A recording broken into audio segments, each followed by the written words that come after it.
নমস্কাৰ বন্ধু বান্ধৱীক আজি আকৌ এবাৰ আপোনালোকৰ মাজলৈ কিমান অসমীয়া সাঁথৰ লৈ আহিছো। আশা কৰিছো আপোনালোকে আজি এই ভিডিঅ'টো ভাল পাব। আজি এক নম্বৰ সাঁথৰটো হৈছে দুই ভাই নাচিবলৈ গ'ল, সৰু ভাই আছিল নাঙত। ডাঙৰ ভাইৰ কাপোৰ সৰু ভাইক দি ডাঙৰ ভাই হ'ল নাঙত। বন্ধু বান্ধৱীসকল ভাবকচোন উত্তৰটো কি হ'ব পাৰে বাৰু?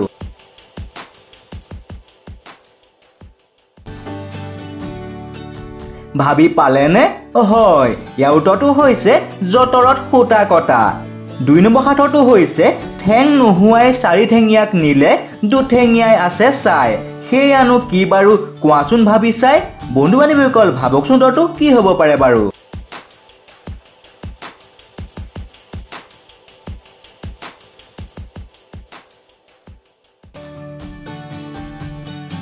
ইয়াৰ উত্তৰটো হৈছে সাপে ভেকুলী ধৰাৰ কথা কোৱা হৈছে।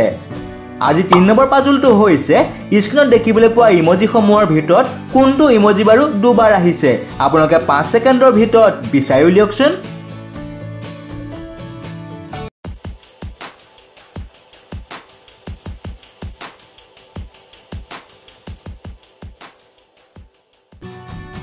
হয় বন্ধু বান্ধৱীসকল, এই ইমজিসমূহৰ ভিতৰত এইটো ইমজি দুবাৰ আহিছে। ৪ নম্বৰ সাঁথৰটো হৈছে মোকে কাটে মোকে মাৰে মোকে খাই জীৱন্তৰে। মোকে কাটে মোকে মাৰে মোকে খাই জীৱন্তৰে। ভাবকচোন উত্তৰটো কি হ'ব পাৰে বাৰু?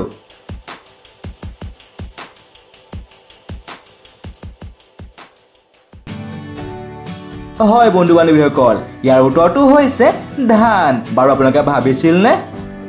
৫ নম্বৰ সাঁথৰটো হৈছে এনেকুৱা কি বস্তু আছে যাৰ মূৰ আছে আৰু লগতে নেজো আছে কিন্তু তাৰ শৰীৰ নাই?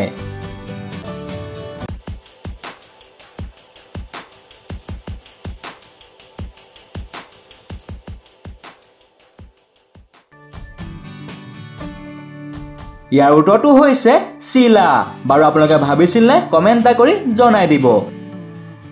আজি ৬ নম্বৰ সাঁথৰটো হৈছে শাৰী শাৰী গুটি মোৰ জোঙা জোঙা পাত, থাকেনো কেনেকৈ বাৰু ল'ৰা ছোৱালীহঁতে নোখোৱাকৈ মোক। কি বাৰু উত্তৰটো? ভাবকচোন আপোনালোকে।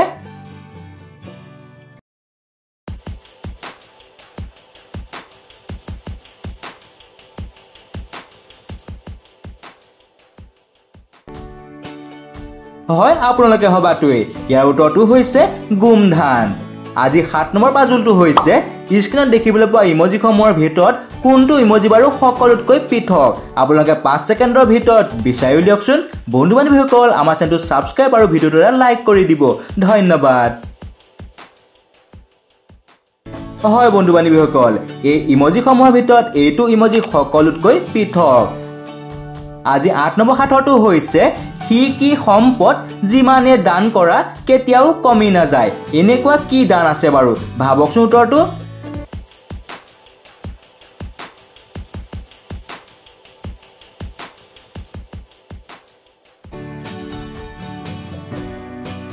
হয় বন্ধু বান্ধৱীসকল, ইয়াৰ উত্তৰটো হৈছে বিদ্যা বা জ্ঞান, নহয়নে বাৰু?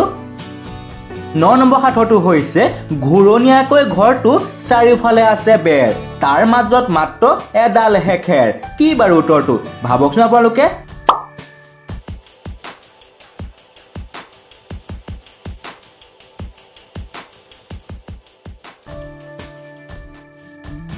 হয় আপোনালোকে ভবাটোৱেই। ইয়াৰ উত্তৰটো হৈছে চাকি। ১০ নম্বৰ সাঁথৰটো হৈছে এনেকুৱা কি বস্তু আছে যিয়ে এজন মানুহক দুজন কৰিব পাৰে? এনেকুৱা কি বস্তু আছে যিয়ে এজন মানুহক দুজন কৰিব পাৰে? এনেকুৱা বাৰু কি বস্তু?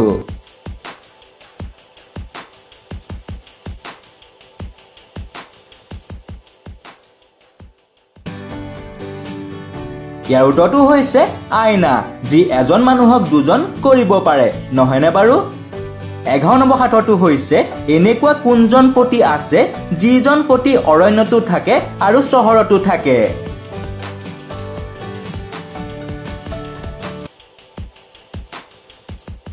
ভাবি পালেনে উত্তৰটো? হয়, ইয়াৰ উত্তৰটো হৈছে বনস্পতি, যি অৰণ্যতো থাকে আৰু চহৰতো থাকে। আজি ৫২ নম্বৰ সাঁথৰটো হৈছে এনেকুৱা কি বস্তু আছে যিটো সদায় নামি আহে কিন্তু কেতিয়াও উঠি নাযায়? কি বাৰু উত্তৰটো? এনেকুৱা কি বস্তু আছে যিটো সদায় নামি আহে কিন্তু কেতিয়াও উঠি নাযায়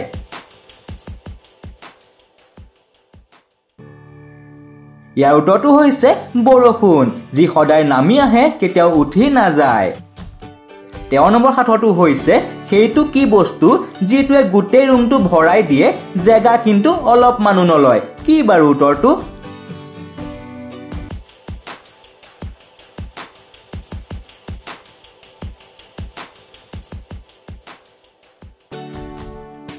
হয় বন্ধু বান্ধৱীসকল ইয়াৰ উত্তৰটো হৈছে পোহৰ যি গোটেই ৰুমটো ভৰাই দিয়ে কিন্তু জায়গা অকণো নলয় 14 নম্বৰ সাঁথৰটো হৈছে সেইটো কি কাম যিটো মানুহে 18 বছৰ আগত কেতিয়াও কৰিব নোৱাৰে এনেকুৱা কি কাম আছে যিটো কাম 18 বছৰ আগত কেতিয়াও কৰিব নোৱাৰে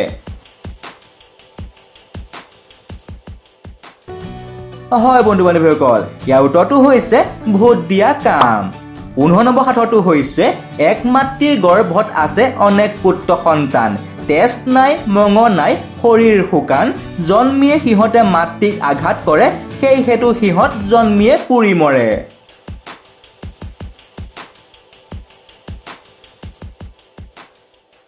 ভাবি পালেনে উত্তৰটো হয় ইয়াৰ উত্তৰটো হৈছে জুইশলাৰ কাঠি 16 নম্বৰ সাঁথৰটো হৈছে পাখি নোহোৱাকৈ উৰিব পাৰো আৰু চকু নোহোৱাকৈ মই কান্দিব পাৰো আখি নোহোৱাকৈ উৰিব পাৰো আৰু চকু নোহোৱাকৈ মই কান্দিব পাৰো ভাবকচোন উত্তৰটো হয় আপোনালোকে ভবাটোৱে ইয়াৰ উত্তৰটো হৈছে মেঘ আজি 17 নম্বৰ সাঁথৰটো হৈছে সি ৰাতি আহি ৰাতি যায় পিছে শিয়াল নহয় বাঘ নহয় জীৱ জন্তুৰ তেজ খায়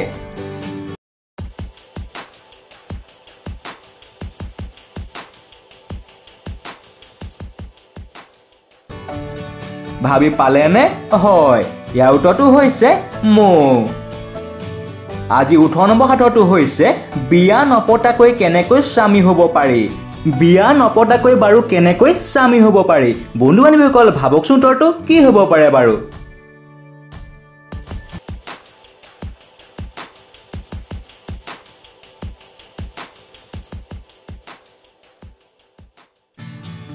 ভাবি পালেনে হয় ইয়াৰ উত্তৰটো হৈছে সন্যাসী বা মহাপুৰুষ হলে আজি 19 নম্বৰ সাঁথৰটো হৈছে তেওঁ বাৰু কোন যাৰ 15 মিনিটৰ ৰাস্তাত যাবলৈ হলে 3 ঘণ্টা সময় লাগে কি বাৰু উত্তৰটো বন্ধু বান্ধৱীসকল আমাৰ চেনেলটো সাবস্ক্ৰাইব আৰু ভিডিওটা লাইক কৰি দিব ধন্যবাদ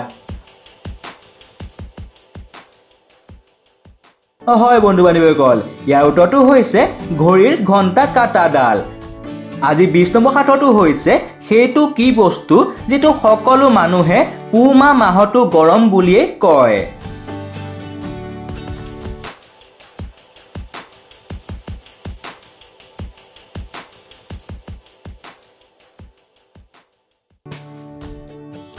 ভাবি পালেনে হয় ইয়াৰ উত্তৰটো হৈছে গৰম মছলা আজি 21 নম্বৰ সাঁথৰটো হৈছে গছৰ ওপৰত গুটি গুটিৰ ওপৰত গছ এইটোনো কি নীলাজৰ খছ বন্ধু বান্ধৱীসকল ইয়াৰ উত্তৰটো আপোনালোকে কমেন্ট কৰি জনাই দিব তেহলে আজিলৈ ধন্যবাদ